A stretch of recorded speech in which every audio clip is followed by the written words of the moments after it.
அருமையானவர்களே, இந்த நாளிலும் அவனுடைய வார்த்தை நான் இடத்திலே கொண்டு வருகிறேன். அப்போஸ்தலர் 10:38 வசனம் சொல்லுகிறது, நசரேயனாகிய இயேசுவை தேவன் பரிசுத்த ஆவியினாலும் வல்லமையினாலும் அபிஷேகம் பண்ணினார். தேவன் அவருடனே கூட இருந்தபடியினாலே அவர் நன்மை செய்கிறவராயும் பிசாசின் வல்லமையில் அகப்பட்ட யாவரையும் குணமாக்குகிறவராயும் சுற்றி திரிந்தார். அப்போஸ்தலர் 10:38. ஆமென். இது கர்த்தருடைய நன்மைகளை அனுபவிக்கும் மாதம். தேவனை குறித்த ஒரு வெளிப்பாட்டை, சரியான வெளிப்பாட்டை பெற்றிருக்கிற வேண்டும் பாருங்க. கர்த்தருடைய நன்மைகளை அனுபவிப்பதற்கு கர்த்தர் யார் என்கிற வெளிப்பாடு அவசியம். கர்த்தர் நல்லவரும் நன்மை செய்கிறவருமாய் இருக்கிறார். அப்ப தேவன் நல்லவர் என்கிற வெளிப்பாடு அவசியம். அந்த வெளிப்பாட்டின் முழு உருவமாய் இயேசு இந்த பூமியிலே வந்தார். வசனம் சொல்லுகிறது, அவர் நன்மை செய்கிறவராயும் பிசாசின் பிடியில் அகப்பட்ட யாவரையும் விடுதலையாக்குகிறவராய் குணமாக்குகிறவராய் சுற்றி திரிந்தார். அப்ப இயேசுதான் பிதாவுடைய முழு வெளிப்பாடா இருந்தார். அவர் சொன்னாரு, என்னை கண்டவன் பிதாவை கண்டான். அப்ப இயேசு தம்முடைய வாழ்க்கையிலே வாழ்ந்த நாட்களிலே, அவர் ஊழியம் செய்த காலங்களிலே நன்மை செய்கிறவராய் சுற்றி திரிந்தார். நன்மை செய்கிறவராய் சுற்றி திரிந்தார். ஒரு விதவை தன்னுடைய மகனை கொண்டு வருகிறாள், அடக்கம் பண்ணுவதற்கு கொண்டு செல்லுகிறாள். இயேசு வந்து நின்று அவர் நன்மை செய்கிறவராய் அங்கே வெளிப்பட்டு அந்த மகனை உயிரோடு எழுப்பி அந்த தாய்க்கு கொடுத்தார். அவர் நன்மை செய்கிறவராய் சுற்றி திரிந்தார். 5 அப்பம் 2 மீன் தான் இருந்த புருஷர்கள், ஆண்கள் மாத்திரம் 5000 பேர், என்ன செய்வதென்று தெரியவில்லை.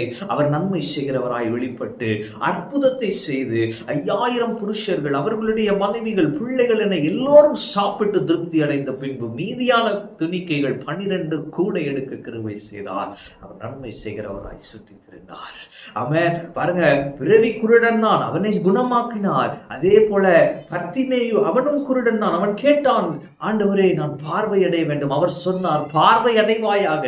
அவர் நன்மை செய்கிறவராய் சுற்றி திரிந்தார். அவருடைய அற்புதங்கள் எல்லாவற்றையும் நீங்கள் பாருங்கள். எல்லா அற்புதங்களிலும் அவர் நன்மை செய்கிறவராயே வெளிப்பட்டார். நன்மை செய்கிறவராயும் பிசாசின் பிடியில் அகப்பட்ட யாவரையும் குணமாக்குகிறவர்.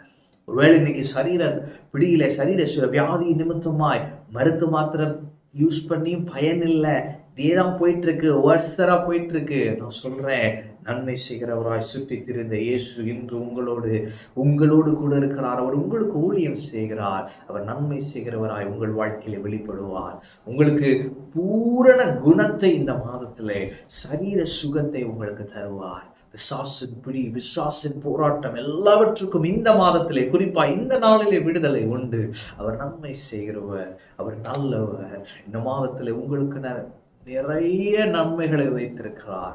இந்த நாளிலே இயேசு நன்மை செய்கிறவர் என்கிற இந்த ஒரு வெளிப்பாடு போதும்.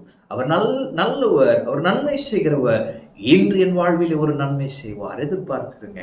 அவர் நன்மை செய்கிறவராயும் பிசாசின் பிடியில் அகப்பட்டவர்களை குணமாக்குகிறவராயும் இருந்தார். ஒருவேளை பிசாசு உங்களுடைய தம்முடைய கிரியைகளினாலே காயப்படுத்தி இருக்கலாம், துக்கப்படுத்தி இருக்கலாம், அது நிமித்தமாய் வேதனையோடு இருக்கலாம்.